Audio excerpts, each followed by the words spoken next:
So the rest of the plan for today, I'm going to make some introductory remarks about this concept of computable biomedical knowledge to set the stage for Rachel, who will talk about the movement we are starting to advance computable biomedical knowledge, and she will use some examples from her own work and her own experience to illustrate this.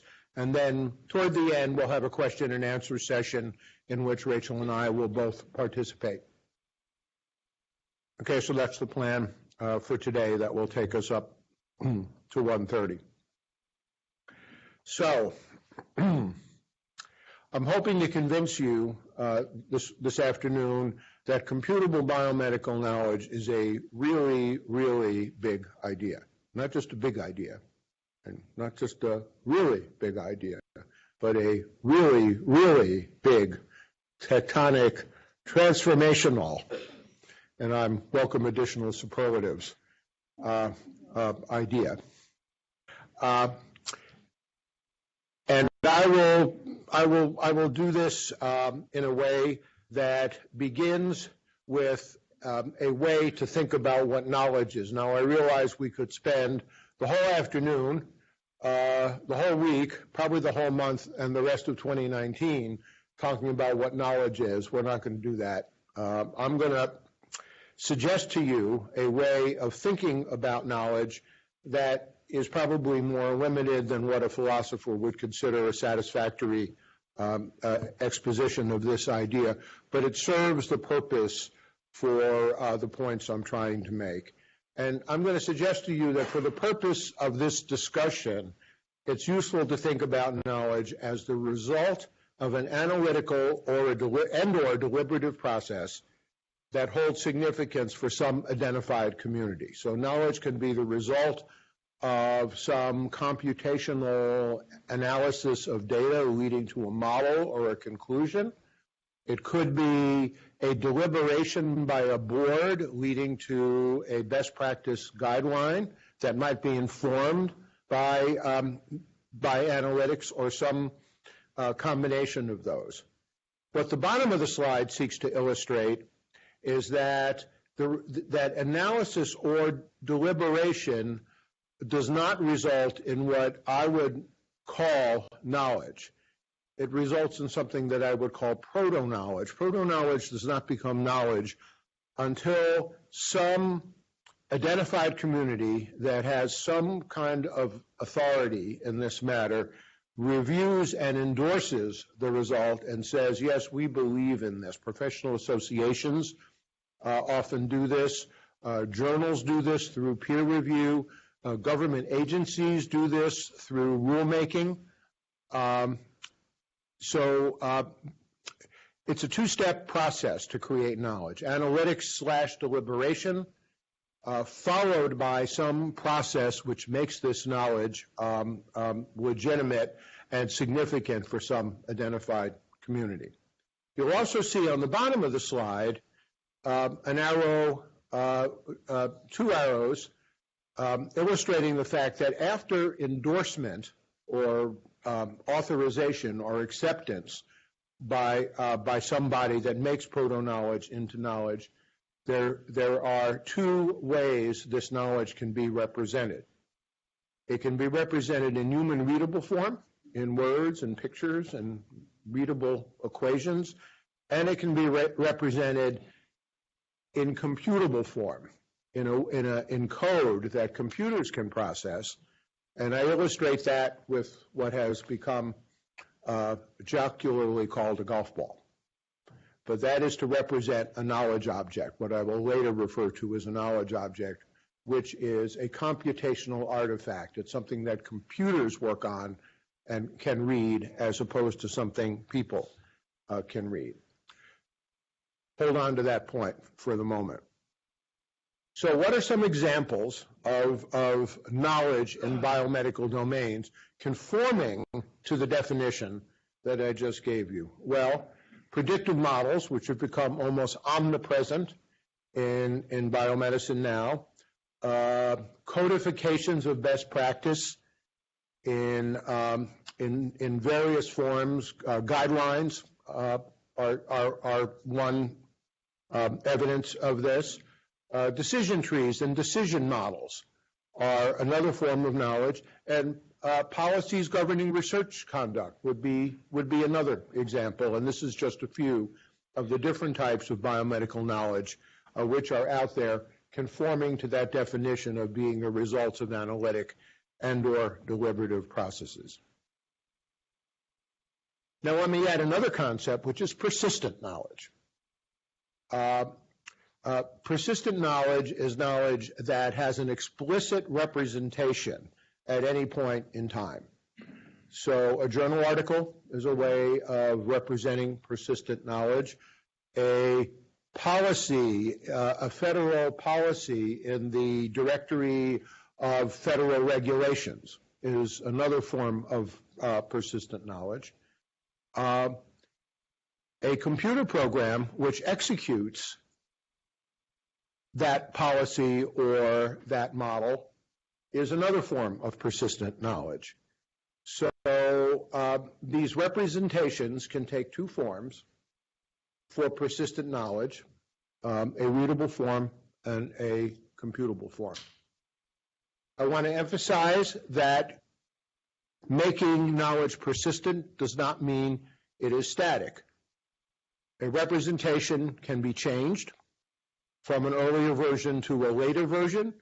We've been doing this for eons in libraries. When volume 1 of a book is replaced by volume 2, looking at Nancy O'Lee, just being sure whenever I talk about libraries, I'm out of my depth. I just want to be sure I'm saying the right thing. When volume 1 of a book is replaced by the next volume or edition of a book is a persistent representation of knowledge. It is replaced by the next edition, so it is not necessarily static just because it's persistent. So if we have these two complementary ways to represent persistent knowledge, human readable in words and pictures and equations, we can think about the institutions that hold this knowledge, commonly known as libraries, and doing this through collections of books and journals and other forms of human readable knowledge. In the coming era, where computable biomedical knowledge is going to become more important, we can think about the holdings of libraries, with the role of libraries being just as important as they have always been, expanding to include, in addition to books and journals, these digital knowledge objects. Now, you won't find these on shelves. You will find them in the storage of computing devices, but they can be thought of as part of the holdings of a library in just the same sense that books and journals can. So just to, now let's think about how knowledge, which typically starts by being expressed in human readable form, although this isn't always the case, can go through a process of becoming expressed in computable form. So let's say we have a journal article, in this case a journal article published in the New England Journal about a predictive model for lung cancer screening. You will find inside this article a table which expresses the logistic regression model that is used to actually compute, or can be used to compute, a risk score for any patient or any person in the domain of the prediction, a 6-year lung cancer risk score based on the data that were used to create the model. But once this model exists, you can put that data in about one person and turn the regression model crank and get a prediction score for that person. And this table, if somebody wants to take out a pencil and a slide rule and wants to do this by hand, well, basically tells you how to do this by hand. But you can also encode that program that you would otherwise do by hand as a computer program and make a representation of that knowledge that does what this table does, expresses the knowledge that is in this table in a way that a computer can take data in about one person and rather easily create a risk score for that person. So this is human readable, this is computable. I'm not showing you the code that could be written in any one of a number of computer languages that would do this. Okay, so far so good? What does this have to do with the learning health system, you may ask? Whether you asked it or not, I will tell you. The most common practice, and you've heard me make various kinds of comments about the most common practice of doing research in the world, can be represented as an incomplete learning cycle, consisting only of the one step, the blue step of taking data to knowledge. And this is very important, of course, and I would call this a discovery system. A discovery system is not a learning system because the cycle is not completed. There is no, after the D to K, there is no K to P and P to D. The result of the analytic process that creates new knowledge is typically an article in a journal published in human readable form. And this is a discovery system. By contrast, a learning system must execute complete cycles consisting of data to knowledge, knowledge to practice, and practice back to data. And I'm going to assert to you, and by the end of this you're all going to completely agree with me, that this requires persistent knowledge to be represented in computable form. That learning health systems won't work at scale unless we can find a way to represent the knowledge that results from the D to K process in computable form so it can drive the rest of the cycle. Let's look at why this is the case. I would argue that discovery systems operate serially. Somebody does a study, creates new knowledge, publishes that knowledge, somebody else reads that paper, and based on that paper, does their own study, which may be a replication of the original study, or it may be an advancement of the original study. And somebody else might read that paper, read it as a person in human readable form, and say, okay, I like that paper, I want to do something based on that paper and for my own research based on that paper. That is a serial process.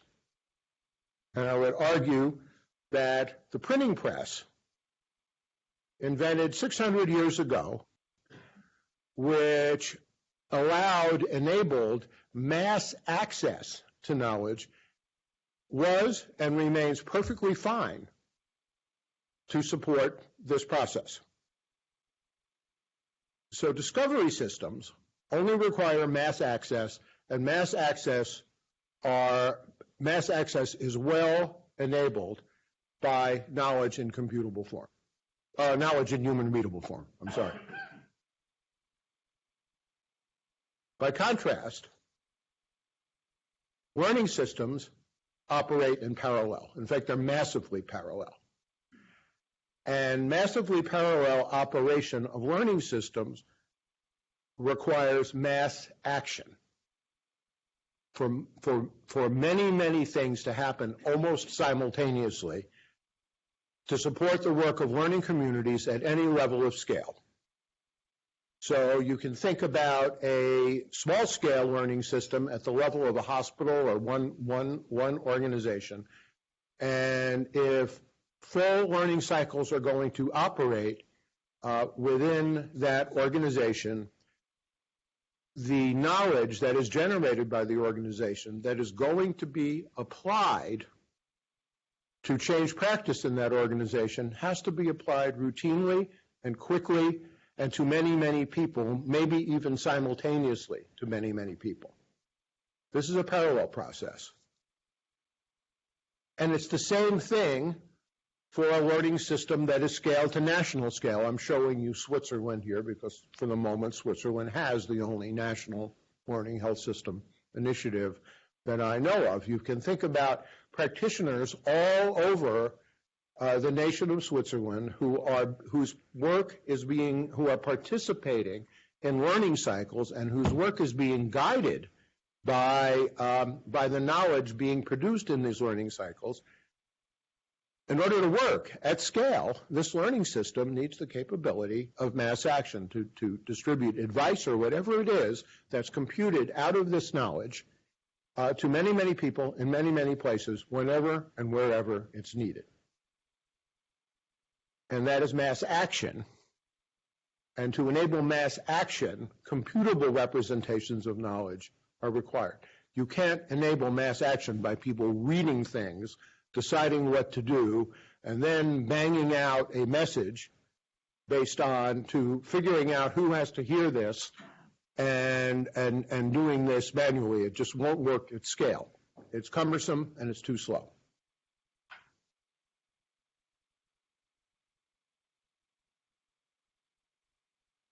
So coming back to my main point here, and I think this is the most significant slide of the ones I'm going to show you, we're fine with human readable knowledge if what we want to enable is the serial action of discovery systems.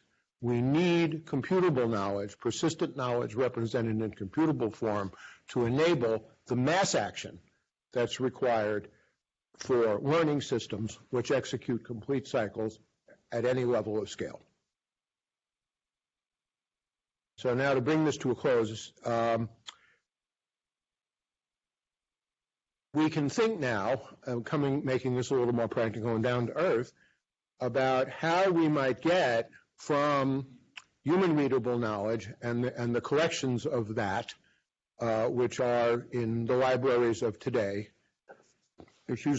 to computable knowledge through a process of extracting the models, such as the table I illustrated to you earlier, and then a programming activity which converts that table to code in some language which generates what I'm calling a knowledge object, a replication of the human readable knowledge in computable form. And we can think about, if we can extend this pipeline, an expanded library that adds to its collections of computable knowledge in addition to human readable knowledge. And in fact, we are in the process of just beginning to work with the Taubman Library here on campus to establish a collection of computable knowledge in Taubman Library that will be managed by the people who know how to manage knowledge, and that is librarians.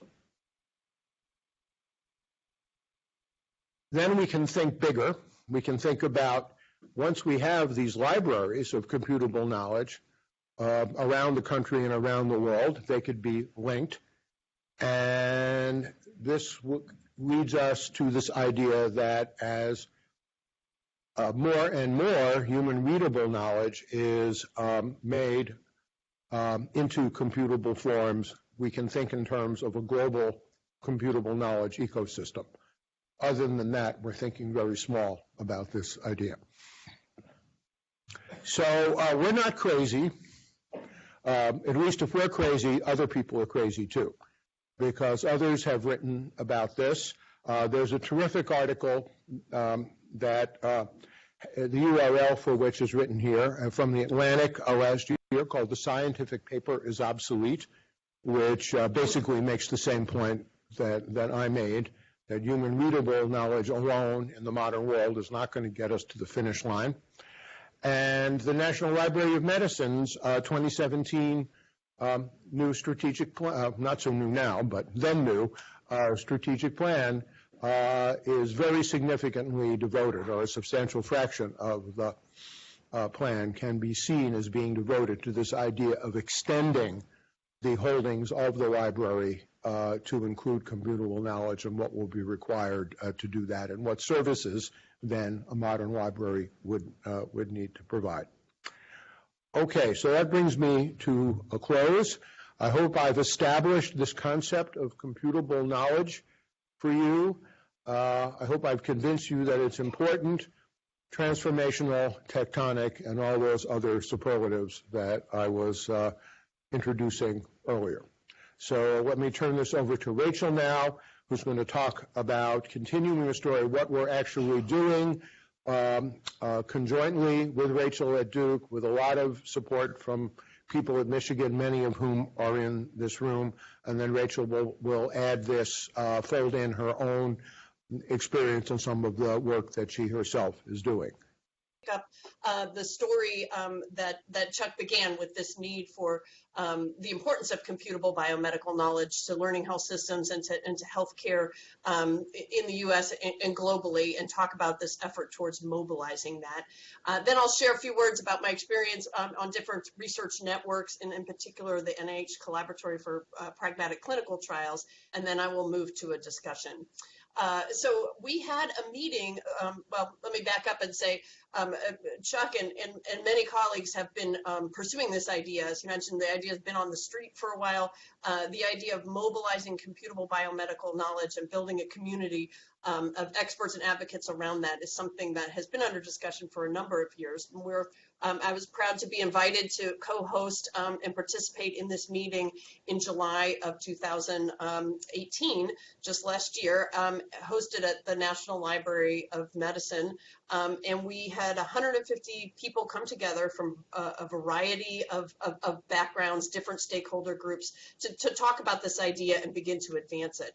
So I'll say a few words about where we're at, what that meeting was like, and how we're moving forward, and then I'll move into the discussion on some specific research examples. The meeting was a 2-day meeting at NLM. We had 3 different guest speakers representing the Office of the National Coordinator, Patty Brennan, who's the director of the National Library of Medicine, and Eric Dishman, who's the director of the All of Us research program. All shared a few words about the importance of CBK to the missions of their individual organizations.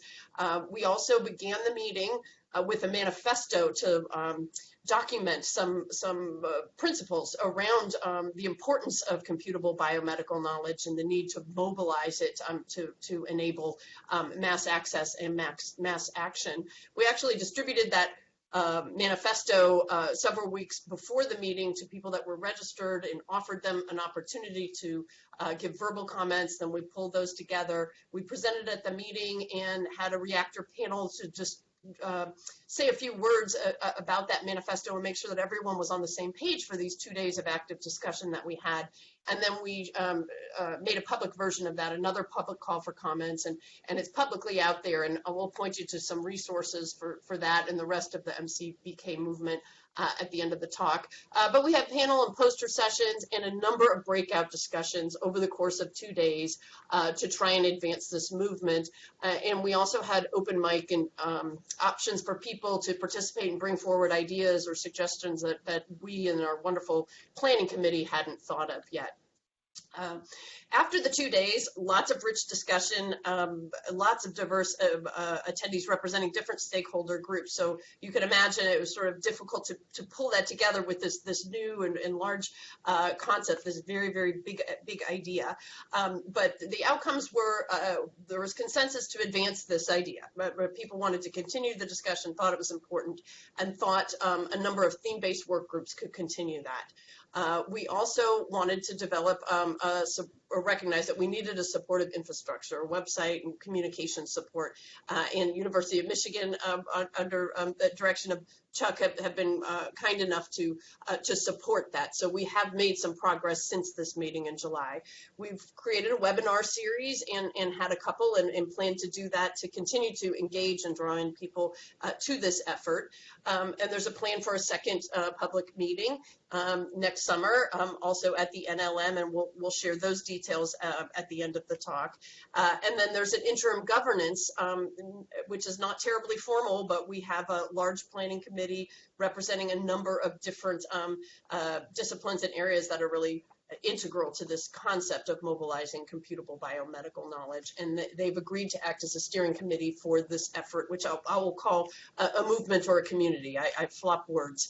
But let me take a moment just to share the highlights of the 4 different working groups that were active at the meeting in July and that are continuing discussions and moving forward with these ideas on how we can really mobilize CBK in various health contexts. There's a standards group, a technical infrastructure group, a policy and coordination to ensure quality and trust group, which is led by your own Jody Platt, as well as Blackford Middleton, who's quite active in informatics and in clinical decision support.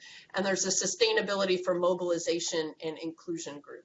Each of these groups have wonderful dedicated chairs that are driving them forward. And I will take a moment just to give you one slide on each group of just sort of the key things that these leaders and interested participants are working on. The standards for mobilizing computable biomedical knowledge group is really focused on standardizing the descriptions for characterizing computable biomedical knowledge. And they're identifying axes for metadata that would describe CBK. So the clinical domain, the type of knowledge, where it came from, the types of users that it's directed to, and context and situational attributes that are important for the operationalizing of the CBK. And the standards group, like many of the groups you'll see as I describe them, is working on developing a spanning set of use cases so that we can begin to explore the types of CBK and how they're being used, and then in turn, what are the standards and standard knowledge representations that will really support their dissemination. The technical infrastructure group, it will identify the landscape of infrastructure stakeholders and describe the framework components necessary to move CBK from generation into practice. And they're looking at framework components to support the testing, versioning, use, evaluation, scalability, interoperability, and ultimately dissemination of CBK. They're also developing use cases and trying to connect specific stakeholders to those framework components. And they'll also act as a clearinghouse for news and events that are of interest to people in the stakeholder community. The policy and coordination to ensure quality and trust is really focusing a lot of discussion and building off a significant body of work by Jody and others on looking at quality and trust and what aspects of that and attributes of that need to be present in any computable biomedical knowledge ecosystem. So in particular, they're looking at the components that would feed into quality and trust. Concepts like validity, authorship, review, publication criteria, evidence, the currency, credentialing, that kind of thing in terms of the development of this knowledge, and also characteristics related to the transparency of the knowledge and its evolution, the reliability of the development of the CBK, its reproducibility, its consistency, provenance, et cetera. And so these are the driving attributes in this question about how to ensure quality and trust in CBK that the policy group is looking at. And moving forward, this group is starting to assemble in terms of conference calls and additional meetings, trying to engage interested people to help identify policy gaps and issues that are important, that impact quality and trustworthiness of the data and knowledge, that coordinate efforts to apply, evaluate, and build on the trust framework to ensure that all stakeholders can participate as trusted and trustworthy agents, and to ensure robust and unbiased methods to support transparency and fairness, which is the findable, accessible, interoperable, and reproducible attributes that people have applied these principles to data, and we're want to make sure that CBK, that computable biomedical knowledge, can also be fair.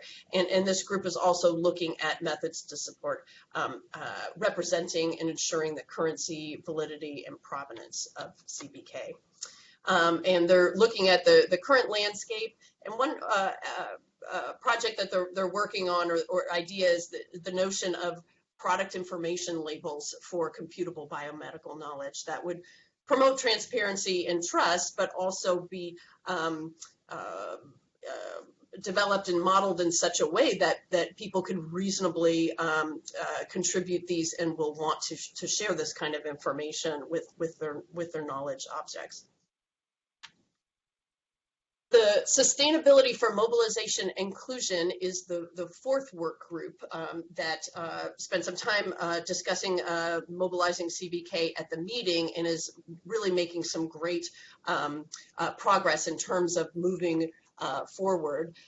This work group is working to mobilize diverse stakeholders for ongoing and active engagement around the value proposition of CBK. And they're focused on communication and engagement with stakeholders, and believe that this is a necessary prerequisite in order to ensure that we have an equitable and fair CBK ecosystem. And they're seeking engagement through diverse and active communication channels with different stakeholder communities, including people that are creating knowledge, such as professional societies or accreditation bodies, entrepreneurs and businesses, people that are hosting and disseminating knowledge, including publishers, libraries, and commercial entities that are sharing computable knowledge as a service, if you will, and consumer communities, including healthcare providers and care delivery systems, as well as funders of CBK, which might be federal or charitable or association based communities. So there are a great number of stakeholders and communities to engage in this, and this work group is really looking at how to describe MCBK and build value propositions that work for those different groups.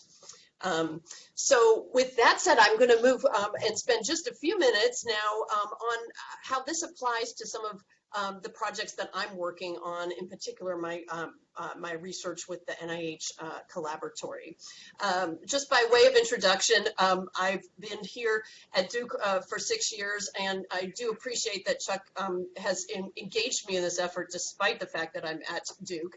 And prior to Duke, and even in my time here, I've been associated with a number of different research networks. First, the Rare Diseases Clinical Research Network, and then a number of networks related to all different areas of rare disease and common diseases. But most importantly, and currently, I'm working on a network that I called the Health Systems Research Collaboratory, which is an exciting project, not so much a research network as a collaborative demonstration project, but very exciting and certainly a great environment for describing the value of CBK.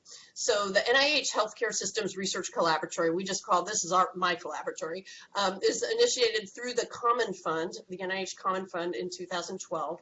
And the goal of this program is to strengthen the national capacity to implement cost-effective and large-scale research studies that engage healthcare delivery organizations as research partners. And the vision is that this collaboratory will provide opportunities for support and communication and dissemination of information that can support the design and execution of innovative, pragmatic trial projects to develop best practices and proof of concept. So for review, a pragmatic clinical trial is a research investigation that's embedded in healthcare settings and designed to increase the efficiency of research and relevance to clinical practice. Embedded pragmatic clinical trials are designed with input from health system stakeholders. The interventions for that these trials are testing are incorporated into routine clinical workflow. The data is collected typically through EHRs in healthcare settings, but the idea is that the data collection for these studies should be a natural part of the workflow and not an additional burden, and that these studies are meant to address diverse and representative study populations and generate outcomes that are important to decision makers as they make decisions about continuing these interventions or adopting them in new organizations. The collaboratory consists of a number of demonstration projects, as I mentioned, Uh, the program has a sort of a two-phased approach. All the projects start with a one-year planning phase, and then they move on to an implementation phase of a number of years. So these acronyms I know don't mean anything to you all in the room, but I'll say these projects cover everything from evaluating dialysis time to strategies for preventing or increasing colorectal cancer screening, encouraging participation in advanced directives, managing chronic pain in primary care settings, and reducing hospital-acquired infections. And then there's a new selection, a new set of 5 projects is now in the planning stage right now, and then they will move on to actually conduct those studies over a couple of years. So the collaboratory represents a few studies that have completed, many that are well underway, and then some new studies. Let me just give a few highlights of some of the studies.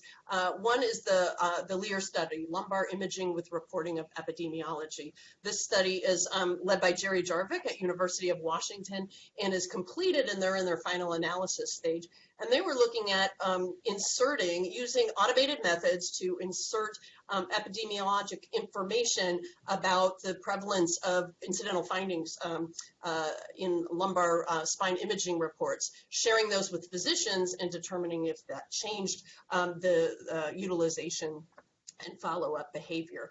And that study covered 98 clinical sites and more than 200,000 patients.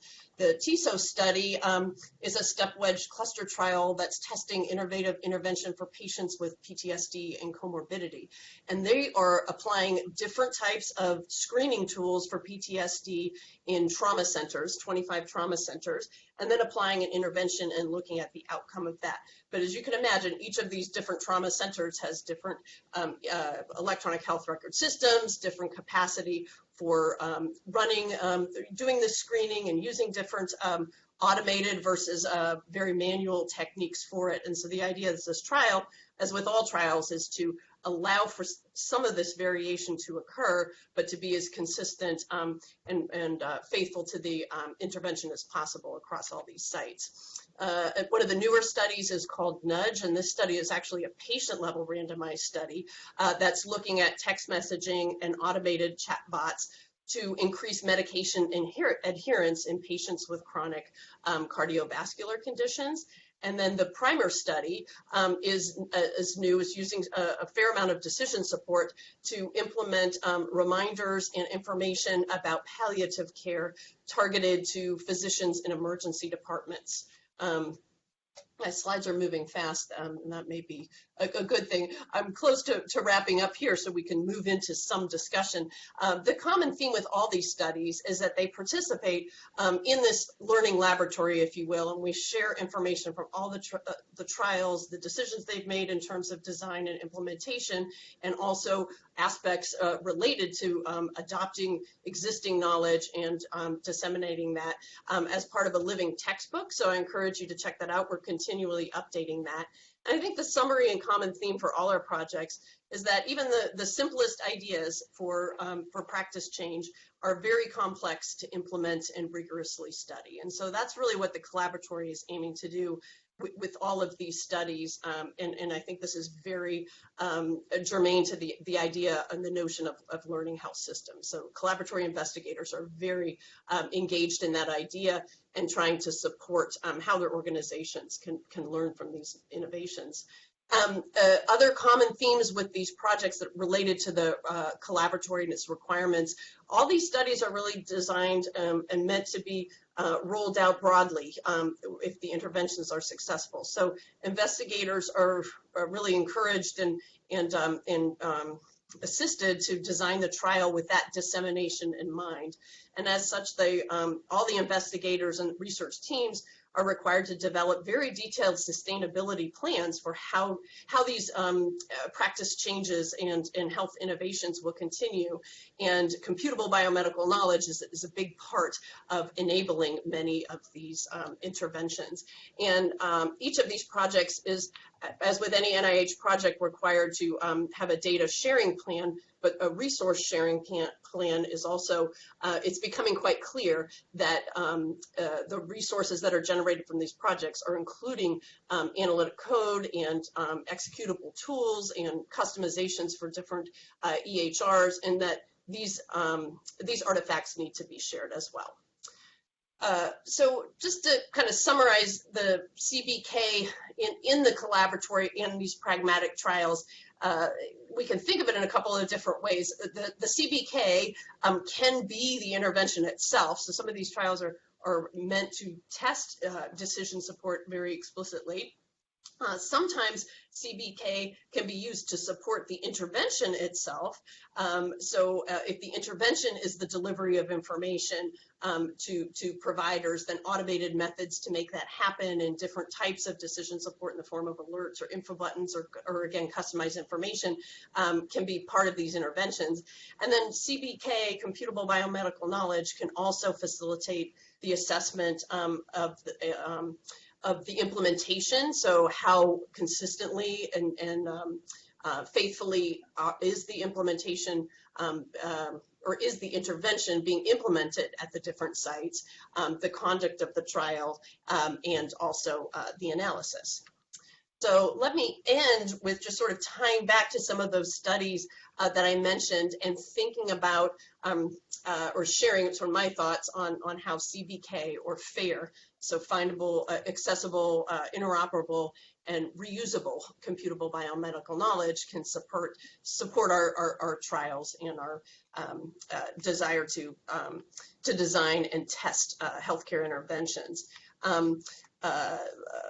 The CBK could support investigators that are designing trials. So, for example, Karita Goodson from NYU is the investigator, the principal investigator of the PRIMER study that's looking at palliative care decision support. So CBK can be used to identify patients that this should be targeted to, identify providers that this could be targeted to in terms of the patient's executable phenotypes is sort of an issue for all of our studies. And you can imagine our studies are multi-sites. We've got different EHRs and different customizations and different workflow. So there could be a number of CBK artifacts for any given trial that need to be shared and found by future organizations. The projects such as the NUDGE trial with the text messaging and the TSOS trial, which is looking at PTSD screening and intervention in emergency departments.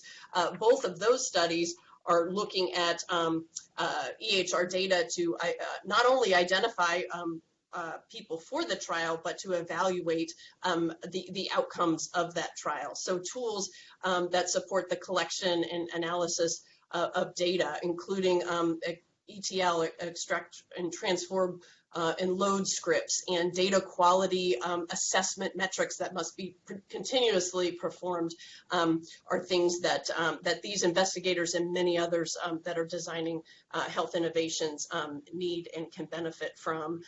Tools to support the analysis of data, as Chuck had mentioned, are obviously things that can and should be reused that could really quickly transform the kinds of changes and actions that people can make on their data. And certainly the discussions that are going on in the MCBK community that I mentioned, particularly the sustainability for mobilization and inclusion work group is focused on how to make knowledge relevant to all different kinds of user groups and how to ensure that this information can be applied in a safe way. And so I think these FAIR constructs and many of the concepts that our different work groups are working through and dealing with in terms of the standards required to reuse and disseminate computable biomedical knowledge, the technical infrastructures required for that, and certainly the policies to make sure that we're conveying all aspects of that knowledge. Those are all incredibly relevant to our trials and really will enable us to take the results and the resources generated from these studies and move them back into this ecosystem that we imagine, where other people can then adopt and thoughtfully apply and evaluate those in their own learning health systems. So with that, I'll stop, and we'll move to the discussion portion, which is really about propelling the movement. And Chuck, why don't I'll stop sharing my screen and let you take over this piece before we move into the Q&A, unless you want, or I guess I can leave this bit about the links and action items if you do want to get involved with the Mobilize CBK or the MCBK movement.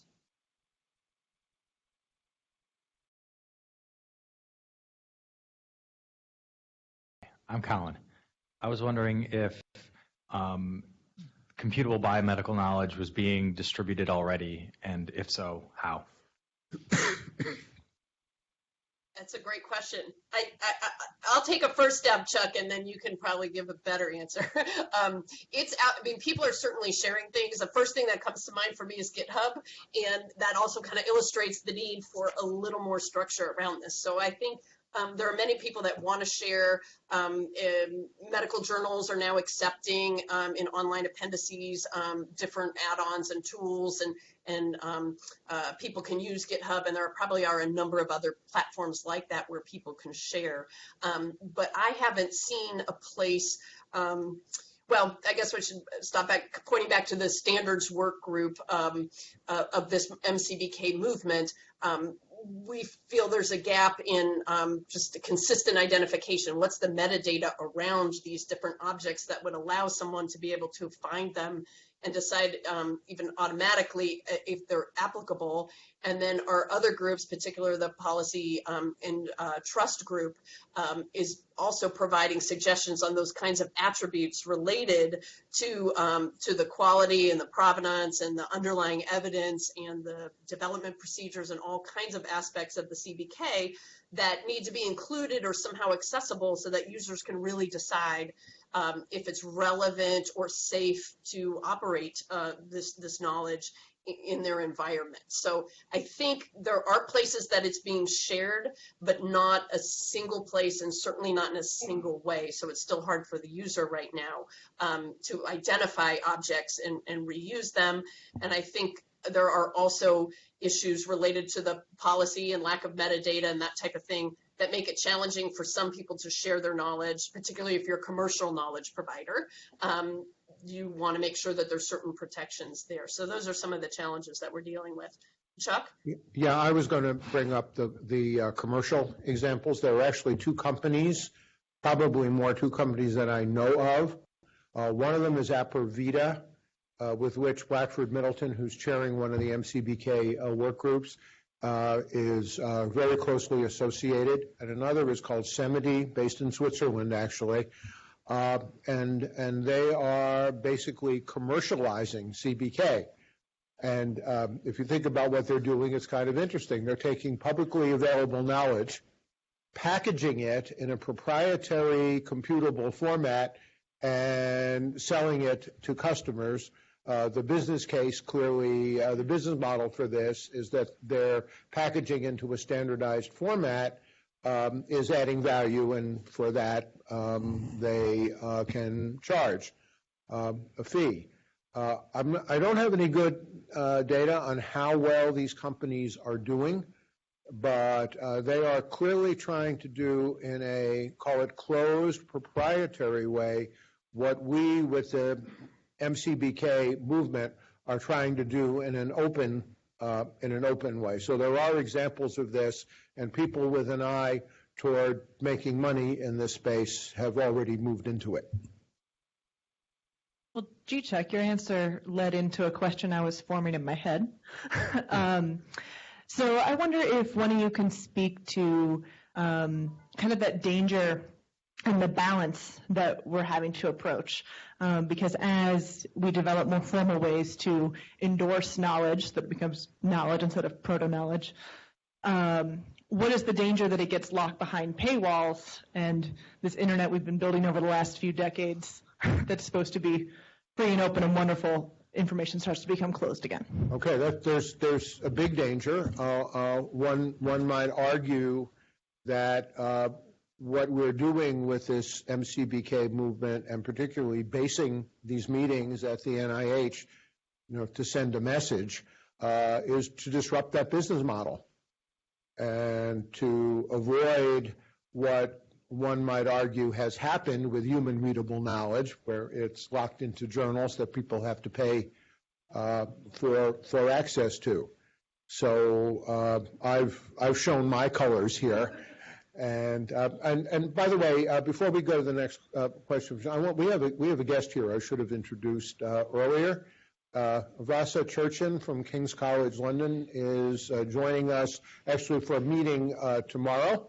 Vasa is a part of the MCBK movement through the work relating to learning health systems he has done over many years as part of the Transform project, which I think we've heard about in earlier sessions. Vasa, you should feel free to comment at any point in response to this or anything else. I was just thinking in my jet-lagged state now, how one of the cases for computable biomedical knowledge is when you have networks of interacting knowledge objects. So when you have to get different knowledge objects from different parts of the health system that have evolved separately from separate communities, and you have to get them to interact. For example, if you deal with a health system where you have guidelines on patient treatment, which come from several domains, you can have specialist guidelines that have been medically prescribed that are giving the best result for the patient, but you may have national guidelines that are to do with some national policies, and you can have the local guidelines that are to do with the, let's say, hospitals' current costing policies. So have you been looking in any of your projects into these types of scenarios where you would have related objects that have evolved separately from different communities but that need to work together? I think we're not that far yet, but those ideas have hit the list for the technical infrastructure group as really important. And then I think it sort of falls back to the synergy between all these groups. The standards group, if they had their way and their vision of standardized metadata that described the data requirements of the object, the potential interactions, and that type of thing would support that. So I think that is just a great example of the complexity of creating an ecosystem where not just one, but thousands of CBK artifacts can be used safely by an organization. But I don't think we've even hit that discussion point at a great level of detail at this point. Rachel alluded to it, but I just think it's worth for this group. One thing that Chuck and Rob Kolodner have really convinced me of is you get a great idea out there and get the principles of it out there and get a community to buy into it, magic things start happening, like all the right pieces start emerging. So Rachel alluded to the manifesto but didn't really talk that much about it. The process of creating that manifesto and sort of really getting the community to buy into it in that meeting, I think did a lot. And that manifesto addressed questions like Kate's and someone addressed a little what Vasa was saying. I mean, there were some lines in there about, knowledge that has the ability to improve health and healthcare. Every decision should be informed by best knowledge. Josh, you're reading from the manifesto. I'm reading from the manifesto. Okay. I'm reading a random email on my phone. I'm not. Who are you guys? But no. For moral and ethical reasons, it's imperative that each and every member of society has access to what's known. We talk about, computable formats have to be integrated into information systems. We need to equitably and efficiently serve the learning needs of all participants and the public good. Reduce disparities, make it fair, findable, accessible, interoperable, and reusable. There are so many just really good principles and really good thoughts in this 2-page manifesto on that link. And we keep coming back to that. It keeps addressing where we need to go. I think that's great enough. I'd just pick up on that the process of creating that, which we meant it to be, and if people look on the website, you'll see it's at a very high level. Some things were very easily accepted by the group, just the idea that knowledge is important to have in computable biomedical formats and it needs to be mobilized to improve health. But there were certain aspects that really revealed the diversity of stakeholders and the complexity of the ecosystem here. So for example, as a standards advocate, we sort of put in the line free and open standards, kind of was in the first version of the manifesto. And then it became open standards because there are commercial groups in there, and that was a point I'm sure that will be debated in the future in this community. But as to start the movement and to have a unifying framework, we kept it high level and very simple. So Josh, thanks for bringing that up. I mean, it's worth reading, and it's under 2 pages, and we use that as the rallying point, and we'll continue to do so.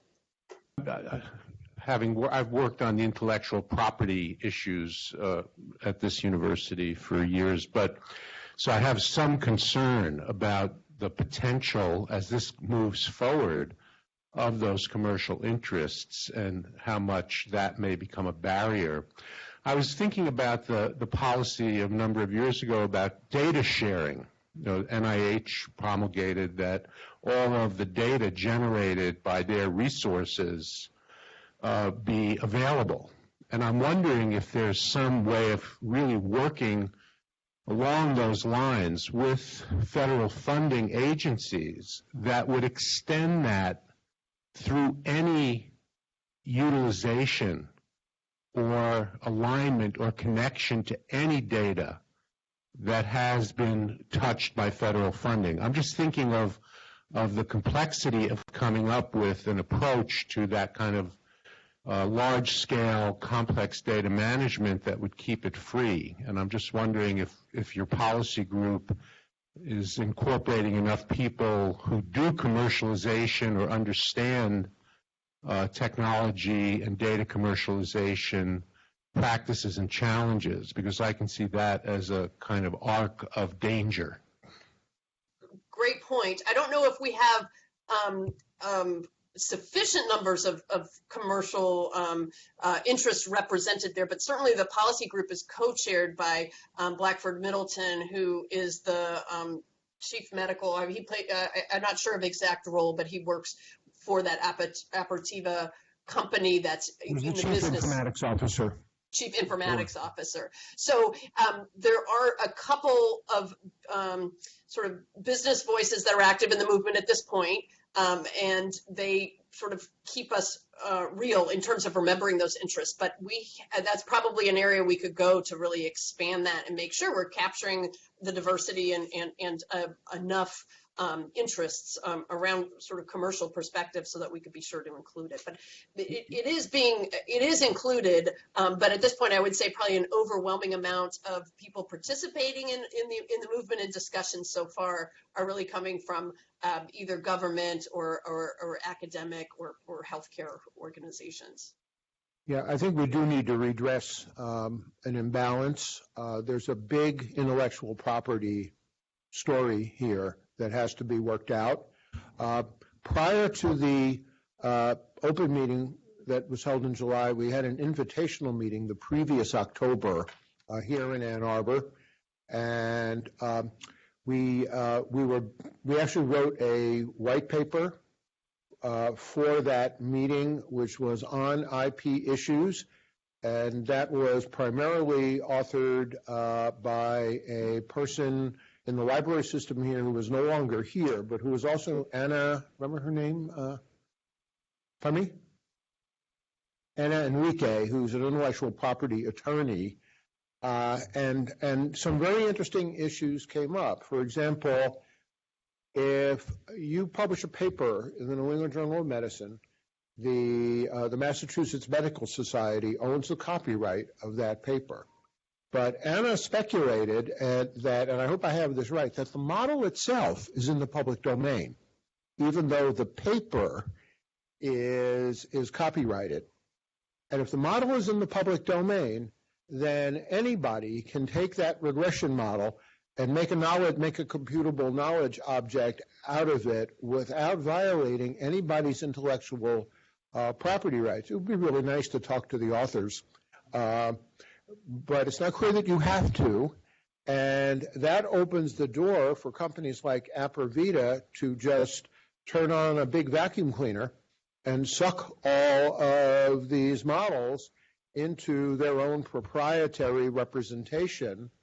And I think, I'm not sure, I'm way out of my depth here, that they could legally do this. Let me just frame this as still an open question, but Anna put that speculation out there in the white paper. One other comment I want to make in response to open data.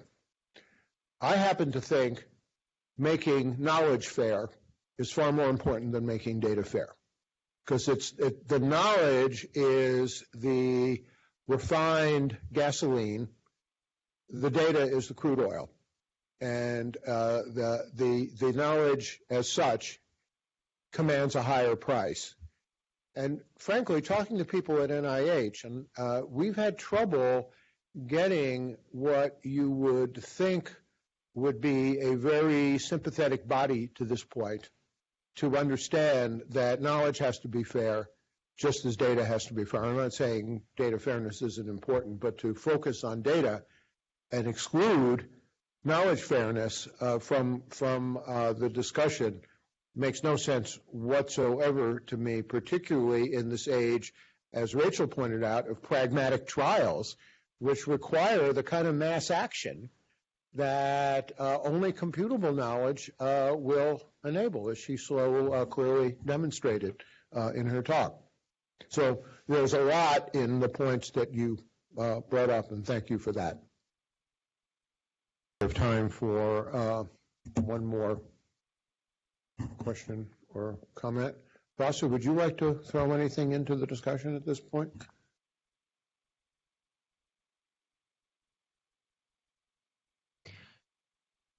I'm just thinking that as a community, we need to work on the marketing of this concept, and that involves also picking the right stakeholders, both in academia and in industry. I was wondering, looking at beyond just the SMEs who stand to benefit from implementing this technology, how are we doing with communicating the value of the biomedical knowledge computable biomedical knowledge to pharmaceuticals and to CROs? Has there been any discussion around that? Because I think we're at a stage where we need to build these links. We need to get the champions in those domains.